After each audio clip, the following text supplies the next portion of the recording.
he runs to the stage. Turning up on a Thursday here. That's where we started. Hey, everybody. Thank you for... everyone, good morning. Good morning, everyone. Thank you for coming out here in the audience. Thank you, everybody out watching in the wonderful world of the web. We got people all over watching. I forgot to say hi to the camera. Hi, everyone on the other side. And over here.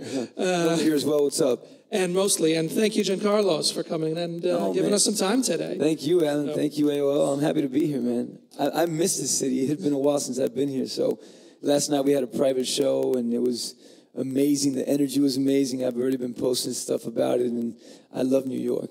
Happy for the excuse to swing back through? Yeah. Good.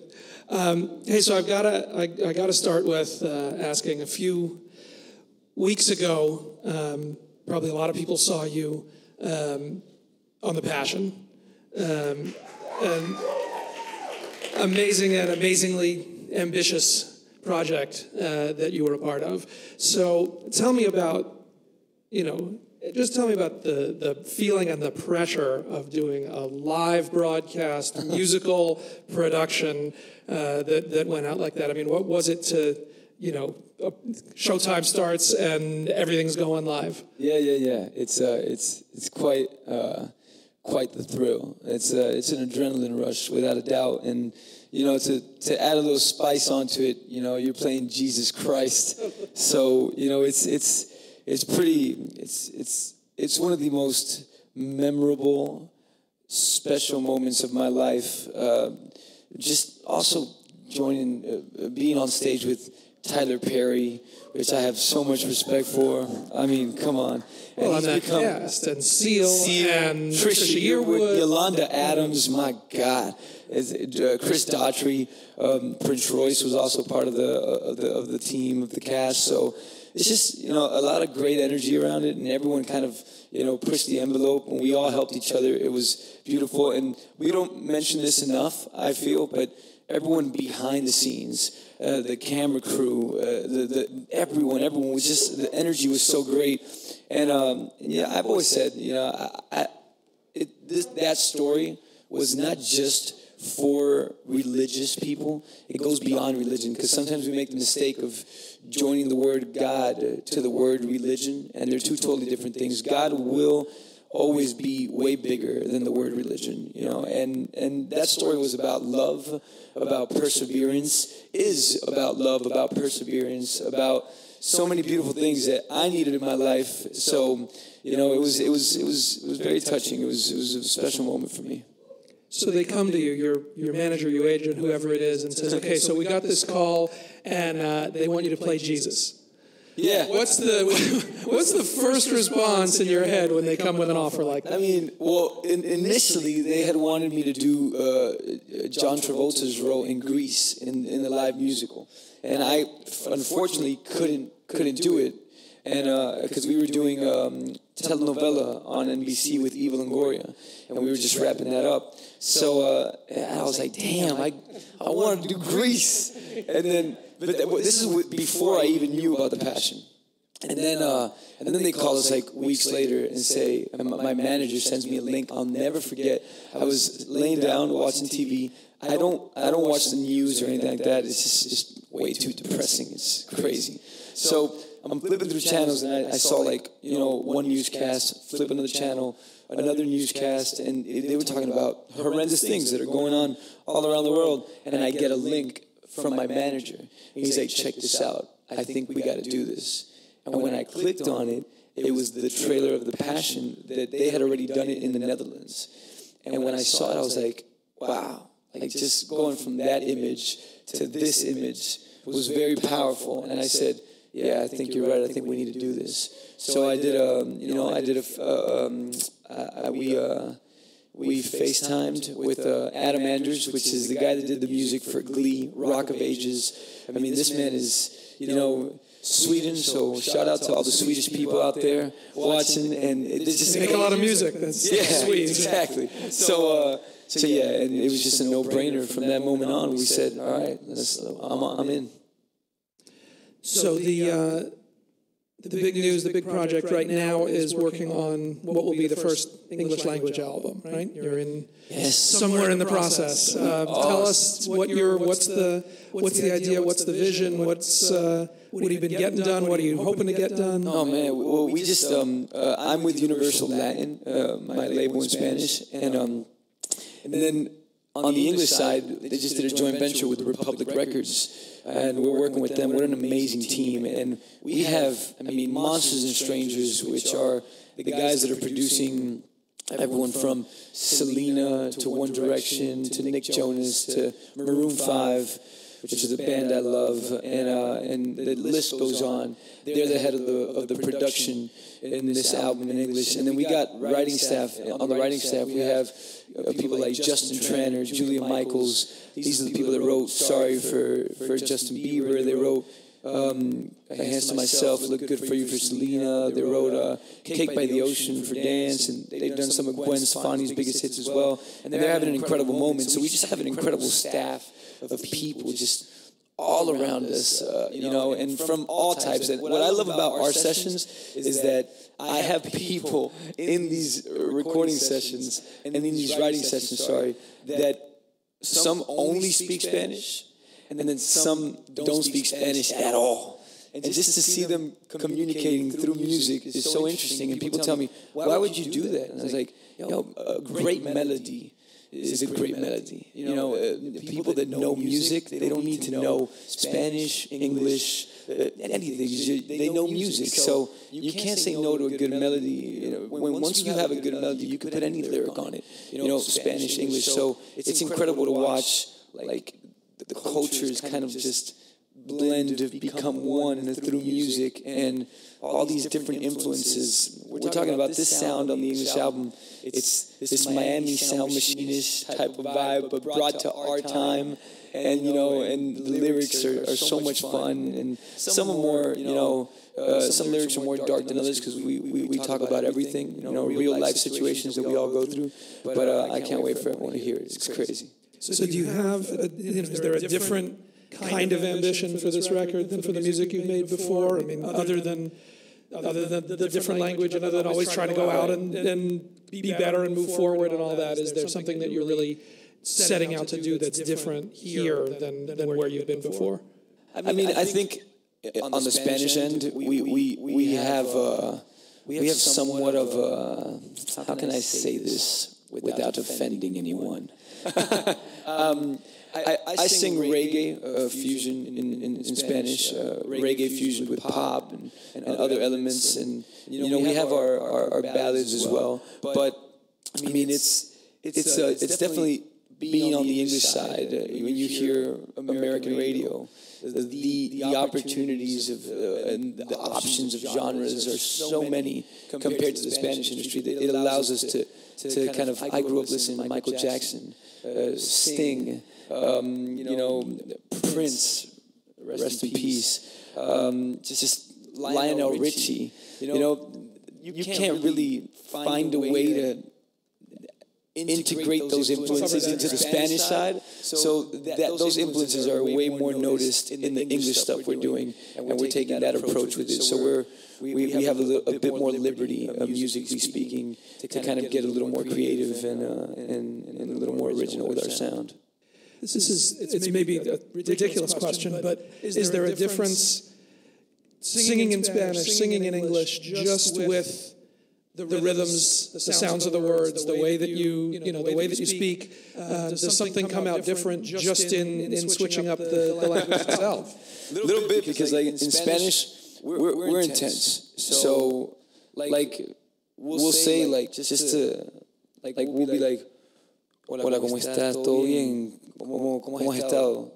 That whole thing, if you translate it into English, it's, hey, what's up?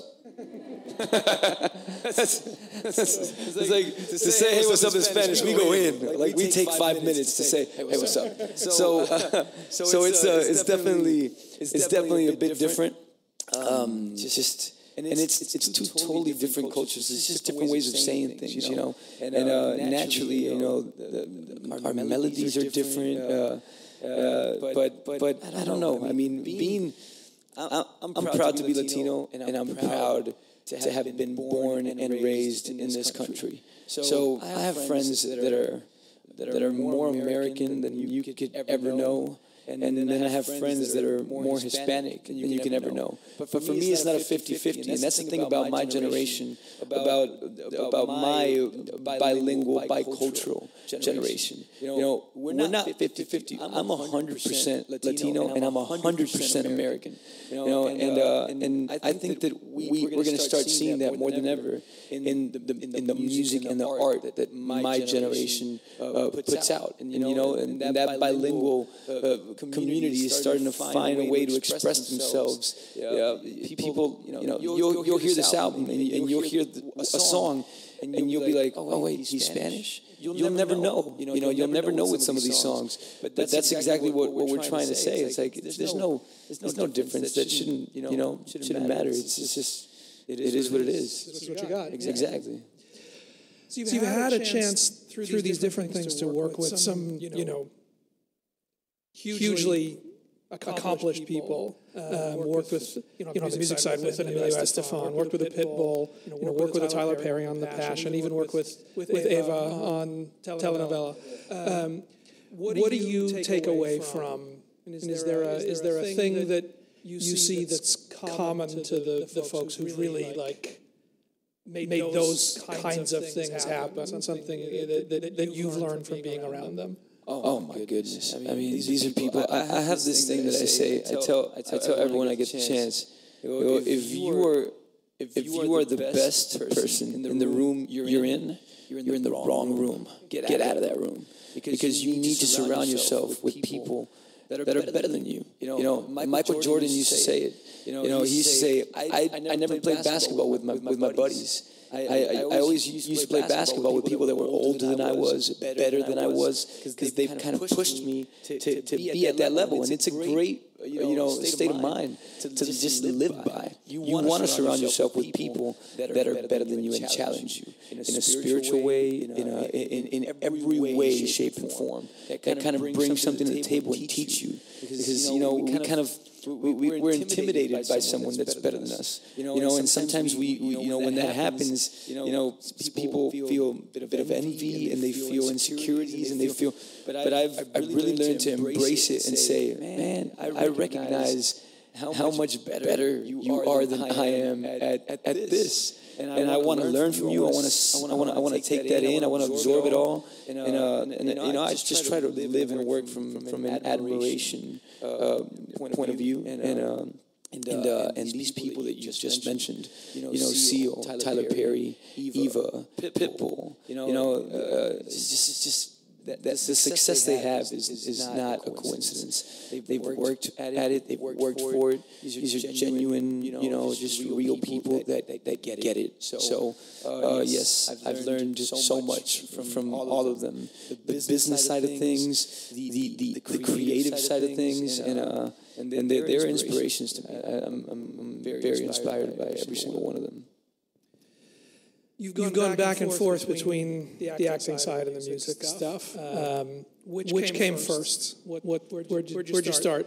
Oh, music. I mean, that's my bread and butter. That's what I do. There's a school called New World School of the Arts in Miami. I sang opera for 4 years there. In 5 languages, studied classical music, did some jazz there as well. But I started singing when I was 7 years old. My parents, they throw this huge party back in Hialeah. It's the hood, y'all. It's the hood in Miami, all right? It ain't pretty, but I think it's beautiful. So I come from the streets in Miami, and we didn't know anyone in the industry. We didn't have money. We didn't have connections. So I was 7 years old. And my parents threw this party, and my dad writes songs, but he did it as a hobby. So I was like, yeah, one day I'm going to sing one of my dad's songs, and I want to make him proud. And I go to my parents, I go, I'd like to sing at this party. I was 7, so my parents laughed and said, okay, fine. If you learn like 2-3 songs, you can sing. I go, oh, I'll learn 2-3 songs. You just watch. So I learned my 2-3 songs. My mom bought me like this suit. I put it on. I slept in that suit like the night before. I didn't take it off. I gathered them in the family room. I did my performance for them. They were cracking up, but I was taking it so serious. I was like, why y'all laughing? I'm being for real right now. I looked like Scarface, y'all. Like a mini Al Pacino with like a blue collar outside the black suit. My shoes were huge. Like I looked ridiculous. And there's videos of this, which is the most embarrassing thing. Oh yeah. So the night came. I remember the feeling in my body. I really recommend to everyone that ratio, that statistic, that 1%, and I think it's a bit lower, of our race is who's getting up in the morning and actually doing what they love. That blows my mind. That percentage should be way higher. We should take more risks. Easier said than done, but we need to step out of our comfort zone, because what I felt at 7 years old in the backyard of my house that night is the most amazing feeling ever.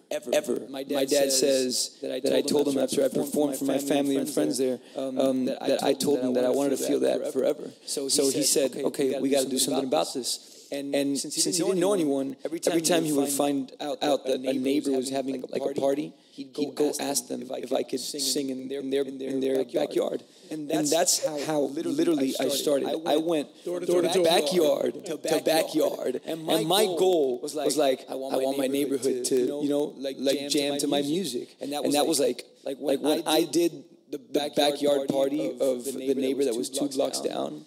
I was like, we made it. We made it. So we did it, Dad. We did it. And across the street every day. Yeah.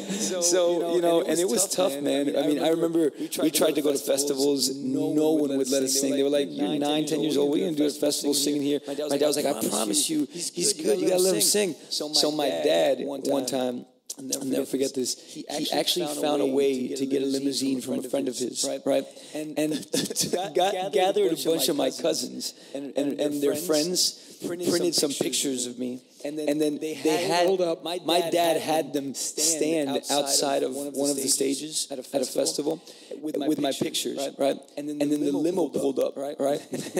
And I get out. And I'm cracking up because this is like my cousin, like saying, Jencarlos! Isn't that? And she's acting. They're cracking up, but no one knows why they're cracking up and why I'm cracking up. Like we know each other, and they're just pretending to be fans. And believe it or not, the cameras kind of just shifted to us, and they were like, they told my dad, who is this kid? I was like, oh, he's big overseas. He's big overseas. Like, man, nobody knows me. All right. And they were like, they let us in backstage. We created like a relationship with the person from the stage. Eventually, they let me sing in that stage. They gave me like a slot in the morning when there was like 10 people. But we kind of just worked ourselves up locally, and I mean our story's a long one, y'all. We could be here forever, but our knuckles are tested. We've had to knock on many doors. Yeah, many didn't open, but it takes that one door to open, and then hey, keep going from there. And is there is there a different rush or a different thing that you take from the acting? Is there something that you've learned from that, either that goes back into the music or that's a different part of your brain? How do those relate at this point? Yeah. I think as musicians and as singers, our job to make people feel is a bit more difficult than on the acting side, because we're very visual and we live in a very visual generation. So it's a bit easier for someone to feel your pain if they see you cry. But for you to kind of put that tear into a melody or into something that people can only hear, it just becomes a bit more difficult. I feel like as a singer, you have to be that much more sensitive and vulnerable, so that you can really put yourself out there emotionally and transmit that feeling. So when you cross that over into the acting side. That's why a lot of, as singers, sometimes acting comes easy to us, because not easy. I mean, I say it with much respect, but it's not that difficult of a transition because as an actor you have to be vulnerable, extremely vulnerable enough to believe the circumstances in which your character finds him or herself in, and really be affected by it, and allow yourself to be affected by that world or that situation. And so I love that. I studied psychology for 2 years, and it changed my life. And I recommend it.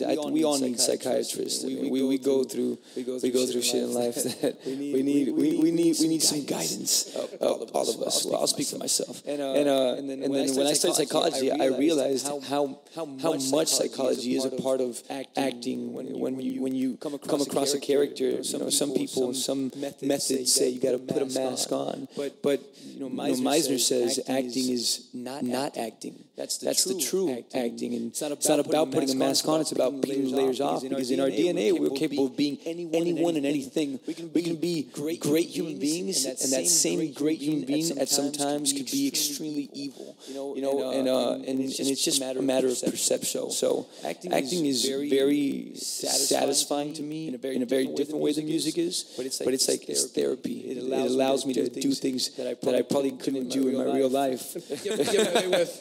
And I can get away with it because I'm acting. Right. Now you're that guy. Exactly.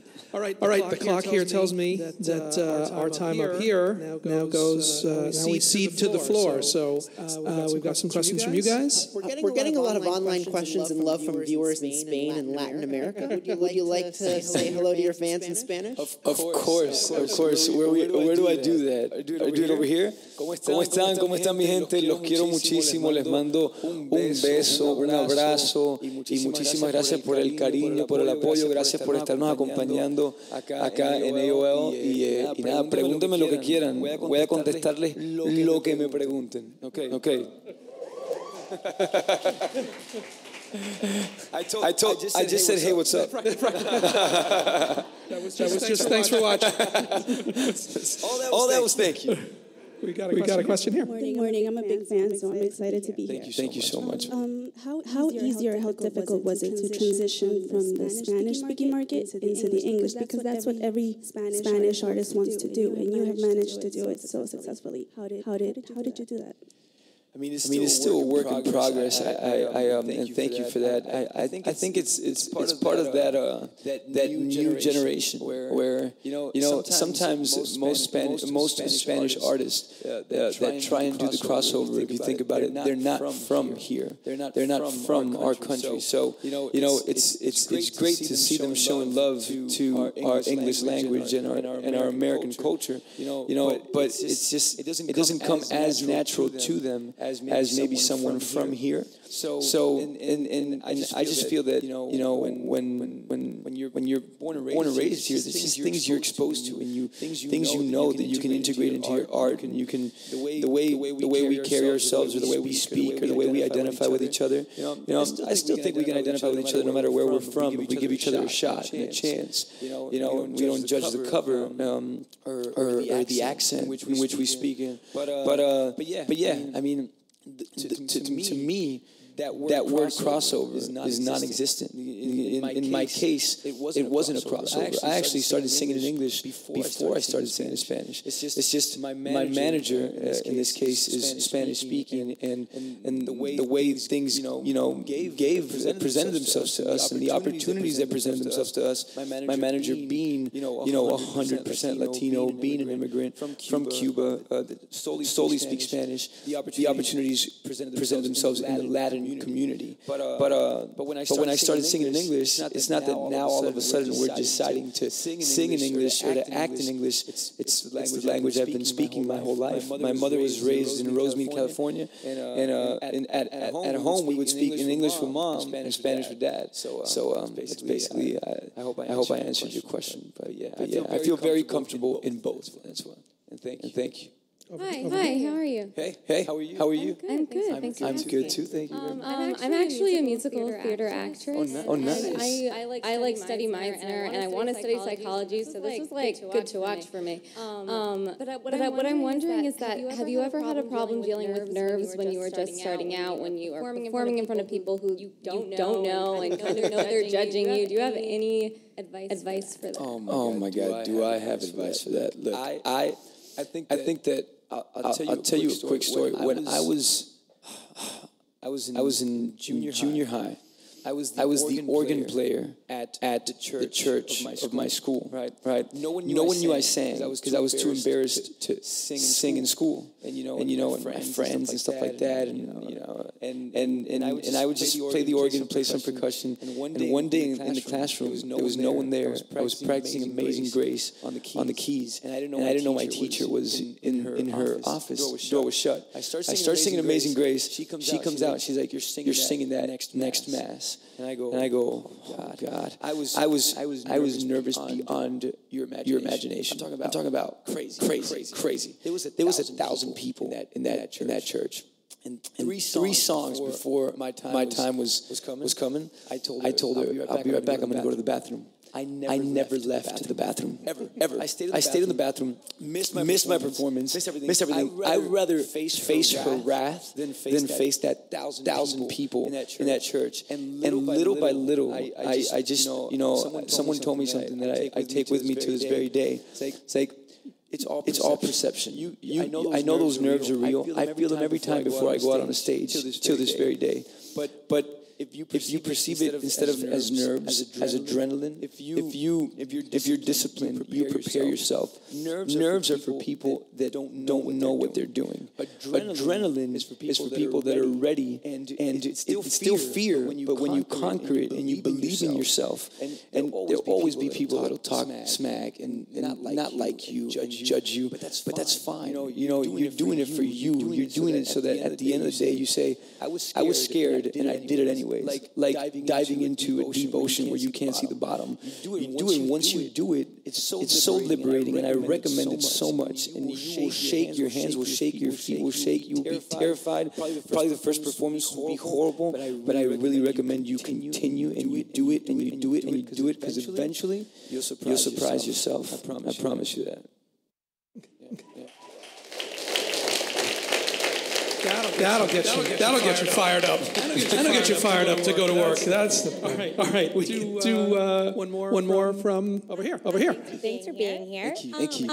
Since you have a new album coming out, do we expect of you going on tour? And if you could bring anyone on tour, just as another artist, who would you bring? Oh wow. That's a great question. I actually, we're in the process of finishing the album, and we've actually been on tour with the Spanish album since January last year, and we're still like I get on a plane today. I go to Guatemala to do a show over there. Then we have DR in Puerto Rico, and the tour continues. And it's a blessing. Touring is the best part of what we do, and we have my band they're crazy. I love them. We're still touring, and when it comes to the English tour, I think that this album will probably drop beginning of next year, and we always like to give it a few months so that people get familiar with the new songs, the new music, and we'll start. We're already building the next tour. So I would think that mid next year, towards the end of next year, we'll kick off this new tour. Give us a chance to kind of get the album out there and also get the tour ready. And if I would bring someone on tour with me, oh man, well, that's. That's you gotta do. I gotta decide. There's so many talented people out there, because I love the whole indie movement, and I think it's refreshing. So sometimes you want someone that's kind of in your genre, in your realm, but sometimes you want to switch it up a bit, like Pitbull and I, we're somewhat of different genres. So that change is refreshing. We've spoken about doing stuff together, but I don't know. I think I mean, to join a tour with, I think Ariana Grande is doing amazing things. I have a lot of respect for her. We're in the same label as well. I think dance. I'm super proud of what Joe's doing, because Nick came out, killed the game, and now Joe came out and killed the game, stuck to their guts, and he said, I really believe in the music we're doing. We're going to put it out there, and they're doing great. So it's just there's so much new music coming out that's so good. I know I haven't said one person. I've said different people. We'll get a package tour together. Yeah, we'll get a package tour together. Exactly. All right. We got to keep moving for the next folks on this stage. So thank you guys for staying with us. Thank you all so much for watching. Thank you, Jencarlos. Thank you, Ravi. Thank you. And thank you everyone that's watching. Muchísimas gracias. Los quiero mucho. Un beso.